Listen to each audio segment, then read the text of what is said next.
될 수 있도록 도와주십시오. 예수님 이름으로 기도합니다. 아멘. 오늘은 유명한 그림 한 점을 제가 먼저 좀 소개도 아니고 보여드리겠습니다. 이 누구 작품인지 혹시 아시겠습니까? 이런 풍의 그림은 렘브란트의 풍랑 만난 이 베드로의 보트, 제목이 그렇습니다. 이 베드로 벤지 잘 모르겠는데 풍랑을 만난 베드로의 보트라는 제목의 유명한 그림입니다. 이 자세히 보시면 좀 희미합니다만 예수님이 그 고물 뒤쪽에 이렇게 계시고 키를 잡은 사람이 있고 일부는 지금 이 난파 직전에 배를 한번 건져보겠다고 닷줄을 잡고 다섯 아마 이게 부러져서 옆으로 이제 쓰러지는 것 같고요. 닷줄이 막 끊기고 애를 쓰고 있고 또 일부는 예수님을 향해 뭐 다급하게 뭘 요청하는 그런 내용입니다. 이렇게 세어보니까 12명 맞습니다.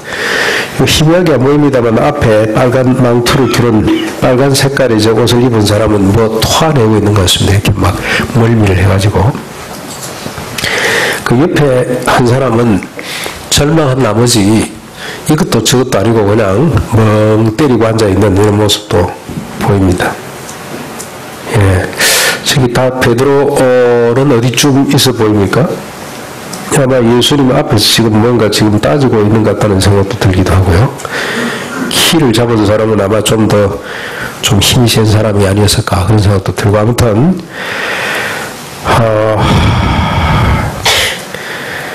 오늘 본문을 이 렘브란트가 상상력을 가지고 그린 그림인데 그때 상황을 우리에게 아주 잘 전달해 주는 좋은 자료가 된다고 생각합니다.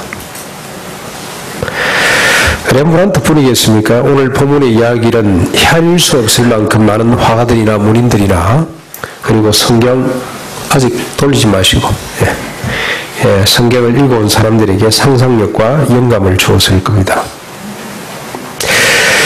여러분 이제 잠깐 이 그림에 매여 있지 말고 이건 참고를 하시고 여기에 매여 있으면 우리 상상이 그만큼 또 줄어들기도 하고 이 렘브란트가 도무지 표출할 수 없었던 이야기를 본문을 통해서 우리가 좀 봤으면 좋겠습니다. 상상하지 못하고 표출하지 못했던 하나님의 나라의 비밀이 이 짧은 본문 속에 어마어마하게 들어있습니다. 그래서 이 그림은 이 정도에서 우리가 끝을 내고 본문을 여러분 한번 살펴보십시다. 먼저 35절입니다. 그날 저물 때에 제자들에게 이르시되 우리가 저편으로 건너가자 하시니 이건 그림으로 어떻게 표출할 수 없는 부분이죠. 그날 무슨 날이냐면은 예수께서 바닷가에서 많은 무리를 가르치시던 바로 그날입니다.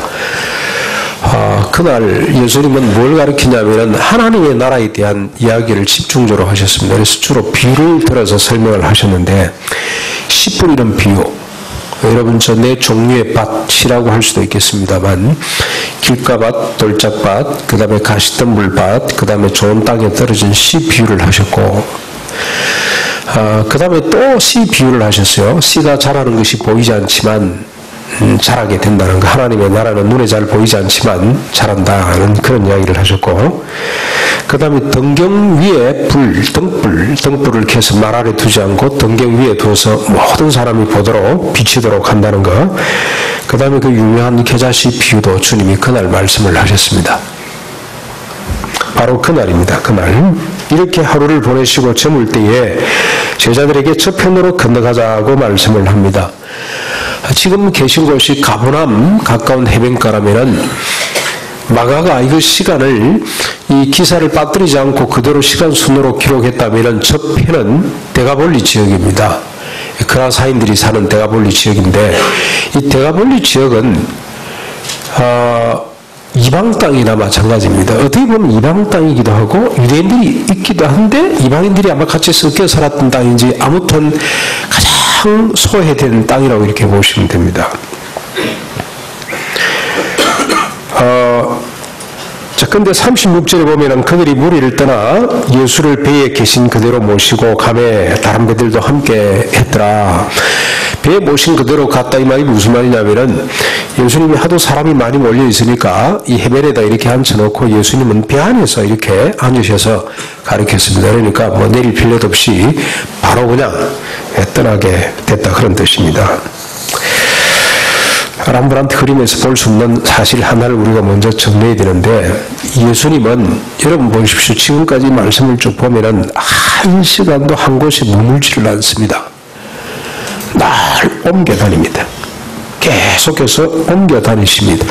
정주하지 않습니다. 누가 맞다나 정주 한 곳에 머물러 계시지를 않고 계속 탈주 계속 옮겨 다니시는 분입니다.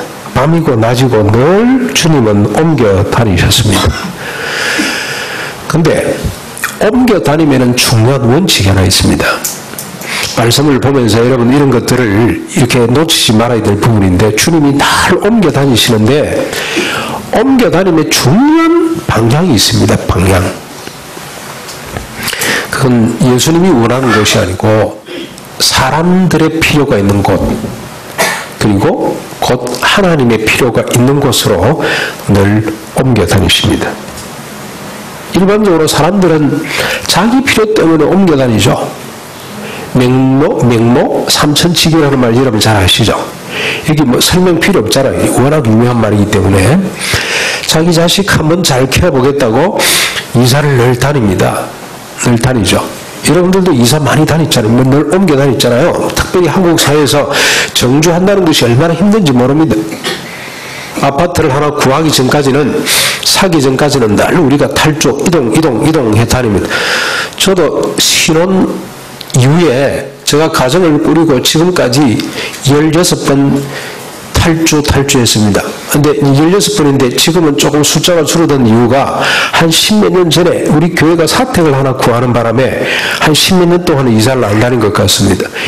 2년 단위로 옮겨 다녔던 것 같아요. 이렇게. 2년, 1년 단위로 옮겨 다니는데 다 자기 필요 때문에 옮겨 다닙니다. 그러나 예수님은 자기 필요가 아니고 사람들의 필요, 하나님의 필요를 쫓아 이동하셨습니다.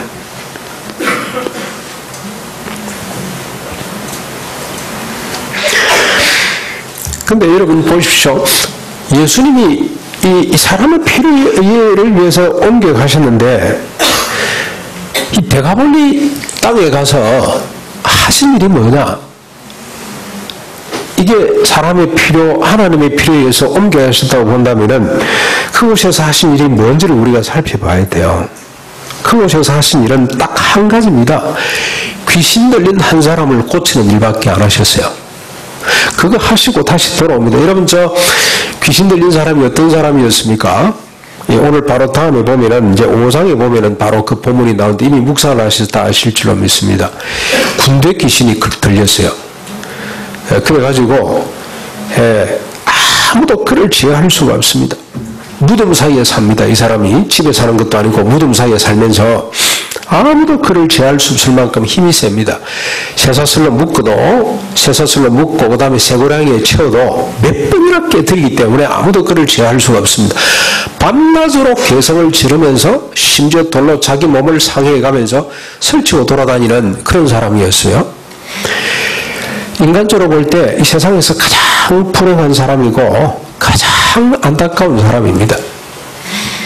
여러분 이런 사람을 혹시 보셨습니까? 지금은 병원에 다 이렇게 다 보호를 합니다만 옛날에는 이런 사람이 참 많았습니다. 제가 고등학교 때 우리 선배하고 같이 마산에 모학산 기도원이라고 있는데 거기 유명한 서울에서 유명한 목사님 오셔서 집회를 하니까 은혜 받자고 해서 제가 한 적이 있습니다.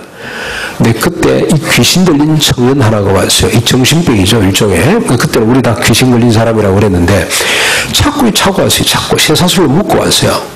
부모들이 데리고 왔는데 형하고 이렇게 세 사람이 데리고 왔는데 이 젊은 아이가 이 자꾸 차여가지고 막 돌아다니면은 철렁철렁 온 마룻바닥이 교회 마룻바닥이 막 울릴 정도로 시도 때도 없이 괴성을 지르고 몸부림을 치는데 정말로 어머니 아버지가 죽을 것 같더라고요.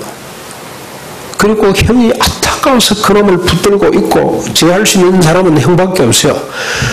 그때 제가 얼마나 충격을 받았는지 모릅니다. 이 세상에서 가장 불쌍한 사람이 귀신 들린 사람이구나, 정신병자구나, 그런 생각이 들었었어요. 근데 결국 그 사람이 집회기간 동안 있지를 못하고 이틀쯤 있다가 철수를 했습니다. 왜냐하면 다른 사람 방해돼서 집회가 안 되는 거예요. 그런 사람 한 사람을 주님께서 고쳐주시는 일을 하고 또 떠납니다. 주님이 옮겨가시는 방향을 보면은 많은 사람이 아닙니다. 철저하게 한두 사람밖에 안 돼요. 보십시오. 야이로의 딸을 고쳐주시기 위해서 가시다가 누구를 만납니까? 12의 혈증 걸린 사람 한 사람을 만납니다.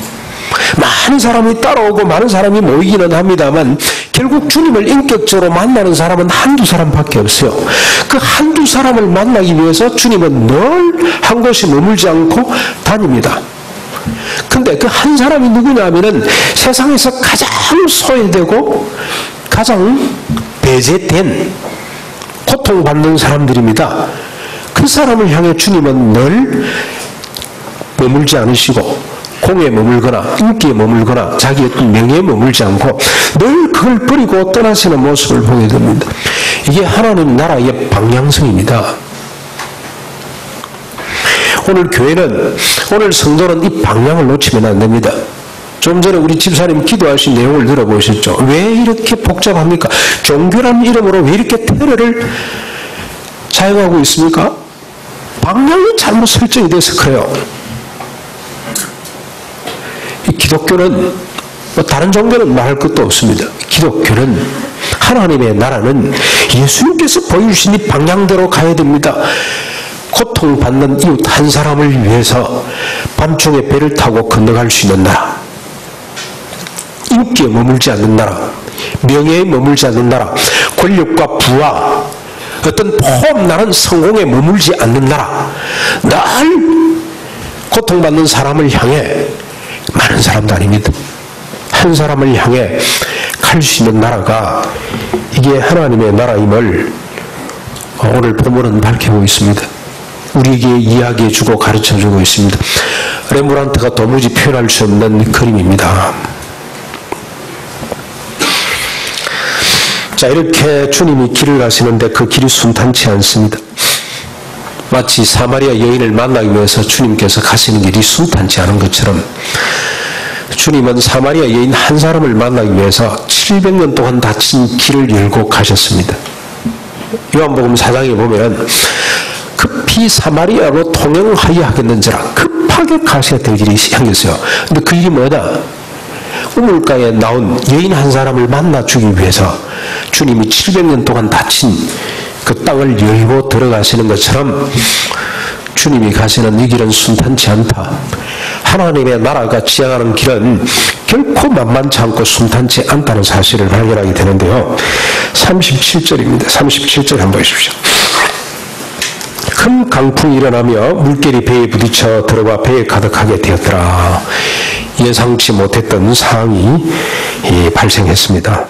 노도 광풍이 배를 덮치려는 위기상황이 닥쳐왔습니다. 여러분, 저 매일 성경에 보면 자세하게 이 상황을 설명을 합니다. 이 갈릴리 호수는 지중해보다 200m나 낮다 그럽니다. 상당히 낮은 거죠. 지중해보다도 200m나 낮습니다.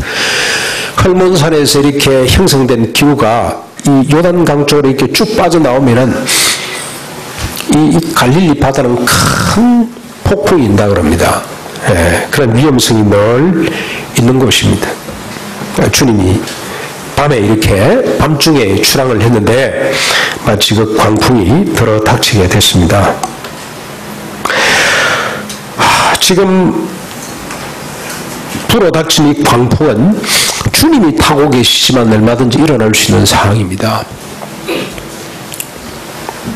위기죠, 위기. 주님이 가신 길에도 얼마든지 위기가 있을 수 있다는 겁니다.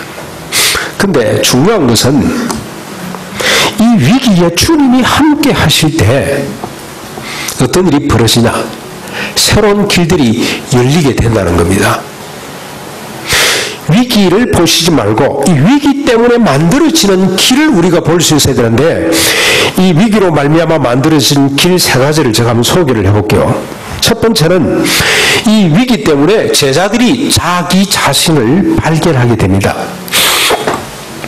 여러분 38절에 보시면 예수께서는 고물의 베개를 베고 주무시더니 제자들이 깨우며 이르되 선생님이여 우리가 죽게 된 것을 돌아보지 아니하시나이까. 이런 상황에서 주님이 고물의 베개를 베고 주무신다는 것은 주님은 전지전능하신 분이고 하나님과 동등된 분이기 때문에 이런 상황을 초월해 계시는 분이다. 그렇게 생각할 수 있겠지만 그렇지는 않습니다. 주님은 그동안에 사역을 쭉 우리가 살펴보건대 너무 지치고 피곤해서 깊은 잠에 골아떨어졌다고 보시는 것이 맞습니다. 인성을 가지신 분이기 때문에 너무너무 피곤한 일정 때문에 지쳐있다 이렇게 보시면 돼요. 주님은 식사를 게을도 없었더라는 기사들이 계속 나옵니다. 하루 종일 환자들을 돌아봤더라 하는 말씀이 계속해서 나왔습니다. 인성을 가지신 주님이 너무 피곤해서 지금 잠에 떨어져 있습니다. 이런 주님을 향해 제자들이 한 말을 보십시오. 선생님, 우리가 죽게 된 것을 돌아보지 아니하십니까? 주님이 아닙니다. 선생님입니다. 근데 마태하고 누가는 주님이라고 표현을 했어요. 근데 그 뒤에 보면은 이분이 누구길래 바람도 바다도 잔잔해지는가라는 걸 덧붙이는 걸 보면은 주님이라도 선생님 수준으로 불렀던 주님에 지나지 않는다고 보시면 돼요. 이 사실을 통해 제자들이 자기 자신을 발견하게 되는데 그동안에 자기들이 경험한, 자기들이 지켜본, 그래서 종합해놓은 이 지식을 가지고 주님을 그동안에 따라오고 주님이 이런 분이구나라고 나름대로 믿음을 갖고 있었는데 그 믿음이 아무것도 아닌 것이 되는 겁니다. 그동안에 알고 있었던, 그동안에 믿고 있었던 예수님을 한순간에 다 놔버리는 겁니다. 그리고 지금 우리가 죽게 됐는데 지금 왜 우리를 돌아보시지 않느냐? 그렇게 지금 요청을 하고 있잖아요. 그렇죠? 죽게 된 것을 돌아보지 아니하십니까? 이 말이 무슨 말이겠습니까? 주님이 가자 그래놓고 우리가 지금 이런 상황인데 뭐 하십니까? 잠이 옵니까? 이런 분위기입니다. 지금 위기 상황 앞에 그동안의 선생으로 그동안에 뭔가 믿어보려고 했다가 하루아침에 이게 이 한순간에 돌변해서 원망, 불평으로 바뀌었습니다. 뭐합니까?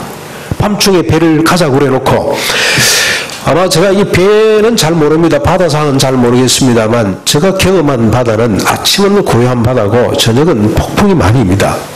저녁에는 기후 때문에 그래서 저녁에 출항하는 것은 위험한 일입니다. 지금은 하도 기술이 뭡니까 이게 인공위성으로 다 가기 때문에 배들이 크기 때문에 안전하겠습니다만 그때만 해도 저녁에 출항하는 것은 쉬운 일이 아닐 겁니다. 근데 주님이 가자 그래놓고 이게 지금 주무시고 계시면 어떡하자는 거냐 하는 원망이 나왔습니다. 여러분 그동안에 자신들이 갖고 있었던 믿음이라는 것이 한순간 무너지는 사실을 발견했습니다. 그리고 또 하나 보십시오. 이게 노련한 배 사람들 많지 않습니까? 제자들 중에 자신의 경험이나 지식이나 자신의 신념 의지가 이 파선이라는 이런 상황 앞에서는 아무짝에도 소용이 없다는 사실을 발견을 하고 있습니다. 이것이 인간입니다. 평소에는 잘 드러나지 않습니다만은 그러나 위기 상황이 닥치면 자신의 무력함, 자신의 누추함이 적나라하게 드러날 수밖에 없는 거죠. 그래서 위기를 통해서 제일 첫 번째로 제자들이 자기 발견하게 됩니다. 자기를 다시 한 번 더 들여다보는 그런 길이 열리게 됐습니다. 그래서 때때로 노도광풍이 필요하다는 생각이 듭니다. 위기가 닥쳐와 봐야 된다. 내가 얼마나 견고한 사람인지, 내가 얼마나 믿음의 사람인지를 알기 위해서는 때로는 위기가 한번 닥쳐보면 내 실체를 발견할 수가 있습니다. 자기 자신을 발견하지 못하면 주님을 발견할 수가 없습니다. 자기 자신을 잘 모르면 구원이 뭔지를 잘 모릅니다. 그래서 자기를 발견한다는 것이 얼마나 소중한 일인지 모릅니다. 그래서 주님은 우리에게 이런 위기를 통해 발견하는 것이 아니고 하나님의 말씀을 통해 우리를 발견할 수 있도록 율법이라는 걸 주셨어요. 율법을 들여다보면 자기가 보입니다.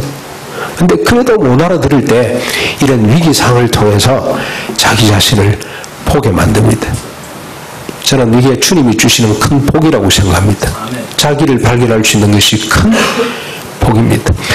광풍이 없었더라면 제자들은 자기를 몰랐을 겁니다. 꽤 믿음이 좋은 사람, 괜찮은 사람으로 착각을 했을지 모릅니다. 자신의 경험과 지식이 절대 가치인 것으로 생각을 하고 그걸 붙잡고 있었을지도 모릅니다. 이런 위기 앞에서 자신을 내려놓는, 자신을 부인하는 길을 발견할 수가 있었습니다. 두 번째로 주님께서 이 위기 상황은 주님을 새롭게 경험하는 길을 열어주셨습니다. 39절입니다. 제자들의 절망과 원망 소리에 주님이 일어나셨습니다. 그리고 절망과 원망이라는 위기 상황을 주님께서 대면하시는데 어떻게 대면하십니까? 39절 예수께서 깨어 바람을 꾸짖으시며 바다들어 이르시되 잠잠하라 고요하라 하시니 바람이 그치고 아주 잔잔하여지더라. 바다와 바람을 잔잔케 하시는 주님을 제자들이 경험을 하게 됐습니다. 여러분, 이 제자들이 조그만 율법에 익숙한 사람들이었더라면, 아니 시편을 자주 듣는 사람들이었더라면 이 상을 보고 금방 이분이 하나님이시구나 하는 사실을 깨달았을 겁니다. 왜냐하면 시편에는 이런 말씀이 너무너무 많습니다. 제가 하나 소개를 해볼까요? 시편 104편 7절에 보면은 주께서 꾸짖으시니 물들이 도망쳤습니다.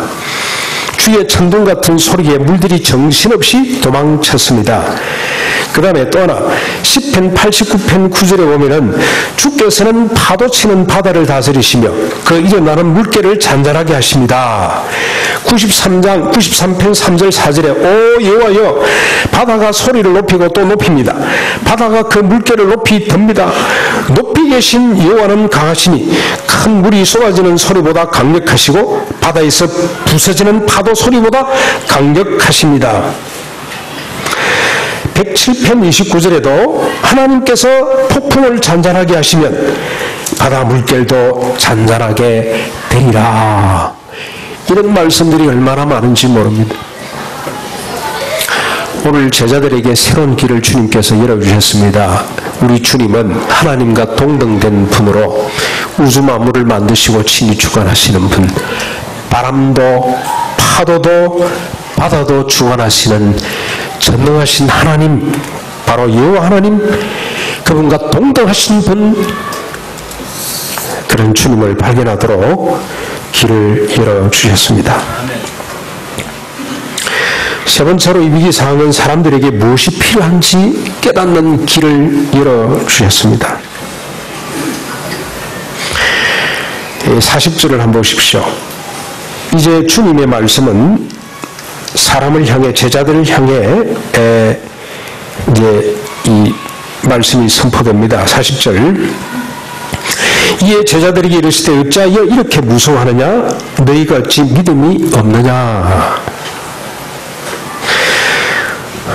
주님께서 제자들을 향해 물으신 것은 너희들이 어떻게 신념이 없느냐? 왜 용기가 없느냐? 그렇게 묻지 않으셨어요.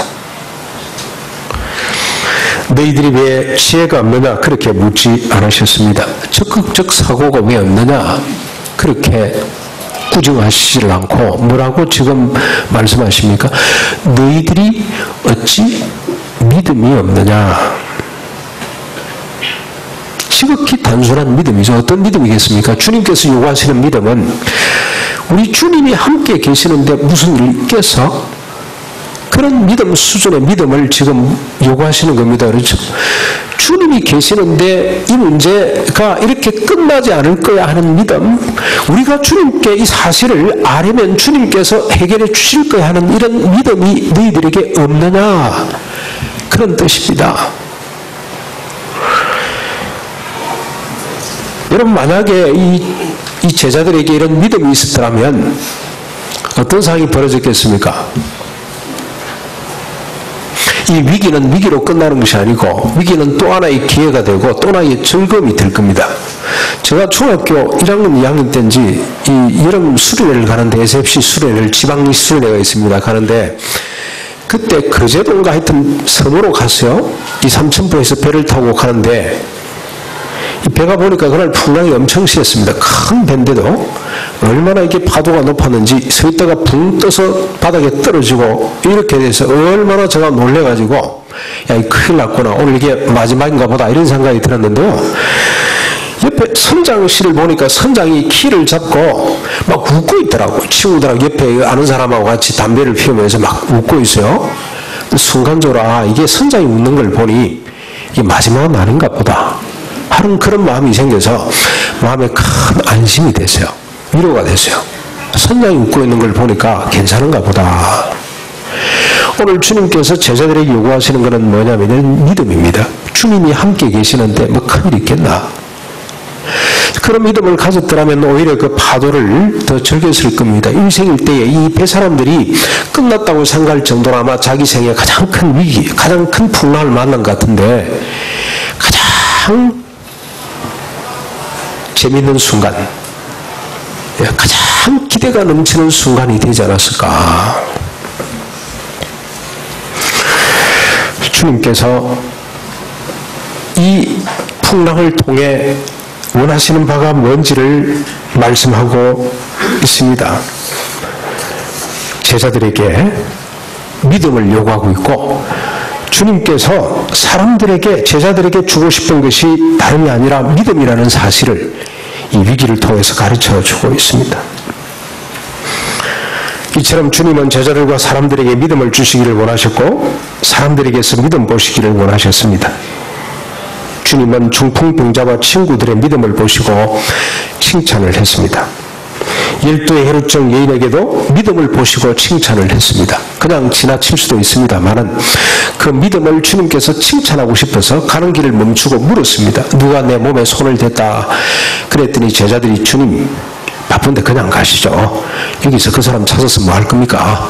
사람을 보십시오. 지금 이렇게 사람들이 막 밀고 땡기고 하는데 그렇게 그 사람 찾아서 뭐 하려고 그럽니까? 그랬더니 주님이 딱 버티고 서서 아니다. 내가 이 사람을 찾아야 된다. 그랬더니 여인이 두려워서 무릎을 꿇었을 때 주님이 뭐라고 그랬습니까? 여인아, 네 믿음이 크도다. 네 믿음대로 될지어다. 그 사람의 믿음을 주님이 높이 들어주셨어요. 칭찬하셨어요. 이 무슨 말입니까? 주님께서 원하시는 것은, 제자들에게 원하시는 것은, 사람들에게 원하시는 것은 믿음입니다. 야이로의 딸을 만났을 때도 마찬가지입니다. 해당장 야이로가 찾아왔을 때 주님께서 뭐라고 권고합니까? 두려워하지 말고 믿기만 해라 그랬습니다. 믿기만 해라. 이 믿음이 자기 침상을 들고 돌아가게 했으며 이 믿음이 혀로 그런을 마르게 했고 믿음이 죽은 딸을 살게도 했습니다.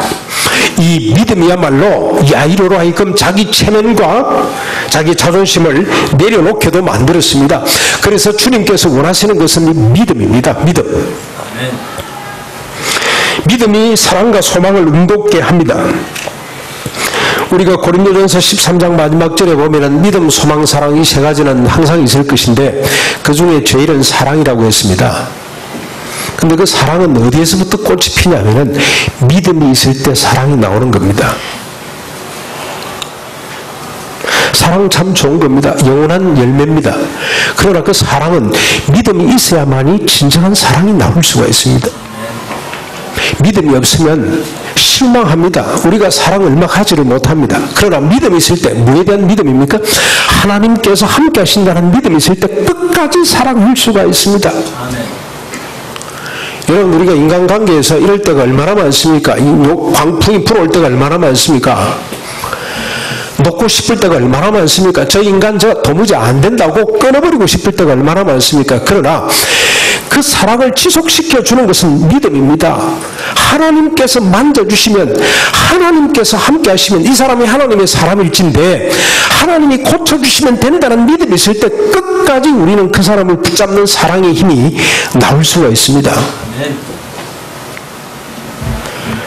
그래서 주님께서 말씀하셨습니다. 사람들이 어떻게 내가 하나님 일을 할 수가 있겠습니까? 내가 무슨 일을 하면 하나님이 기뻐하시겠습니까? 그랬을 때 주님이 뭐라 그랬습니까? 요한복음 6장 29절의 말씀이죠. 주님이 나를 보내신 이를 믿는 것이 하나님이 보내신 나를 믿는 것이 하나님의 일이다. 다른 것이 하나님 일이 아니고 하나님이 기뻐하시는 일은 뭐냐면은 하나님을 믿는 것, 예수 그리스도를 믿는 것, 이것이 하나님의 일이라고 그렇게 말씀을 하셨어요. 그래서 주님은 우리에게 믿음을 요구하시고 또 주님은 제자들에게 믿음이 무엇인지를 가르치기를 원하셔서 이 기적을 연출하셨다고 보면 됩니다. 여러분이 풍랑이 안 일어나기도 하실 수 있어요. 주님은 다 아시는 분이기 때문에 오늘 저녁에 풍랑이 온다, 기다렸다가 내일 아침에 출발하자, 이렇게도 하실 수가 있고, 풍랑이 오는 걸 미리 다 막을 수도 있지 않겠습니까? 그런데 이렇게 내버려 두신 것은 세 가지 때문에 그래요. 여자들이 자기 자신들을 발견하도록 자신의 알량한 지식으로, 자신의 경험으로 이루어놓은 신념이 얼마나 연약하고 자신의 지식이 얼마나 가치 없는 얄팍한 것인지를 깨닫게 만들고, 그리고 예수님이 어떤 분인지를 다시 한 번 더 볼 수 있도록 만들고, 그리고 주님께서 원하시는 사람들에게 진정으로 필요한 것이 믿음이라는 사실을 보여주시기 위해서 주님이 일부러 이 풍랑을 내버려 두셨다, 그렇게 이해하셔도 좋습니다. 사랑하는 두레 가족 여러분, 우리의 삶은 갈릴리 호수와도 같습니다. 언제 노도 광풍이 몰아칠지 모릅니다. 우리의 경험이나 지식으로 감당할 수 없는 광풍이 몰아칠 수가 있습니다. 우리의 신념이나 의지가 감당할 수 없는 파도가 덮쳐올 수도 있습니다. 언제 어느 때를 불문하고 상황을 보지 말고 함께 계시는 주님을 볼 수 있기를 바랍니다. 그리고 그 상황을 주님께 알려드리고 기다리십시다. 이 상황이 어떻게 종결될지를 기다리며 오히려 즐거워하고 감사할 수 있기를 바랍니다. 제자들은 배가 깨어지는 위기 상황에서 자기 자신을 다시 만나고 알았습니다. 그리고 주님을 더 깊이 만나고 알아갔습니다. 우리도 시시각각으로 몰아치는 광풍으로 인해 우리 자신을 만나게 되고 새롭게 알아가게 될 것입니다. 그리고 주님을 더 깊이 우리가 이해하고 깨닫고 믿음의 사람으로 변하게 될 줄로 믿습니다. 내 속에 있는 이 풍랑을 외면하지 마십시오. 문제는 이 풍랑을 풍랑으로 인식하지 못하는 것이 더 큰 문제라는 생각이 듭니다. 그 속에 그냥 함몰되어버리는 것이 더 문제라는 생각이 듭니다.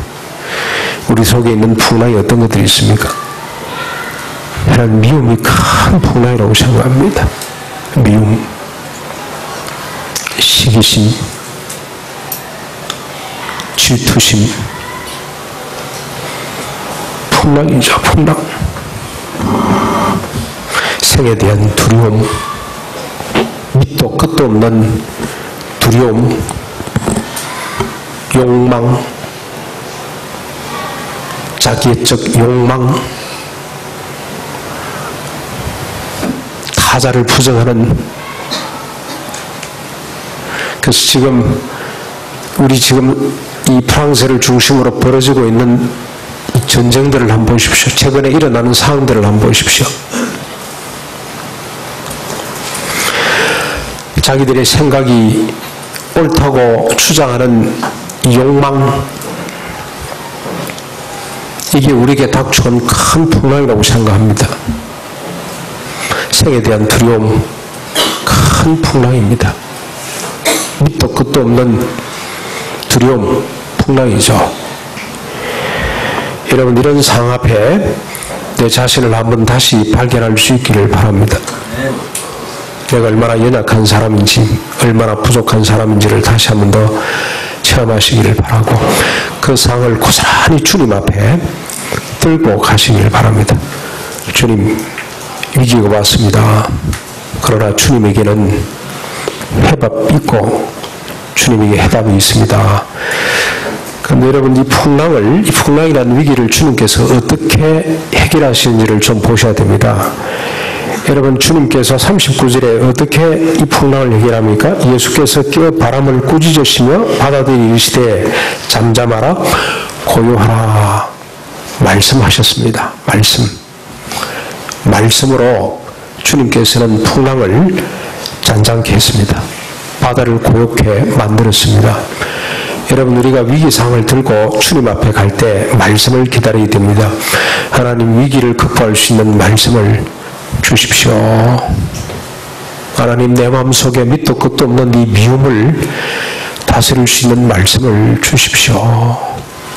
그때 주님께서 반드시 말씀해 주십니다. 이 제자들의 요청을 듣고 주님이 그냥 계시지를 않고 꾸짖었습니다만 바로 말씀하셔서 풍랑을 잠잠케 하신 것처럼 우리가 위기상을 들고 주님 앞에 갈 때 주님 말씀을 주십시오라고 요청을 할 때 주님께서 즉각적으로 응답해 주십니다. 이름을 7번 용서해라. 악을 악으로 갚지 말고 사랑해라. 그 말씀이 내 마음속에 너도 질풍 잠잠케 해주실 줄로 믿습니다. 그 말씀 앞에 순종할 때, 그 말씀을 우리가 믿고 신뢰할 때 내 속에 있었던 수많은 소용돌이를 주님께서 깨끗이 잠재워 주시고 고요한 바다로 만들어 주실 줄로 믿습니다. 예, 이런 경험들이 우리 두르게 성도님들에게 올해 한 해 동안도 넘치게 하시길 바라고, 특별히 주님께서 하신 이 말씀, 신의 성품에 참여한 자가 되어서 그리스도의 장산 분량에까지 이르게 하신다는 이 말씀이 우리를 얼마나 기름지게 풍요롭게 만들 것인지를 기대하고, 이 말씀 앞에 늘 무릎을 꿇고 이 말씀의 역사를 경험하는 그런 한 해가 될 수 있기를 주님의 이름으로 축원합니다. 이 말씀을 생각하면서 같이 한번 찬송하겠습니다. 388장입니다.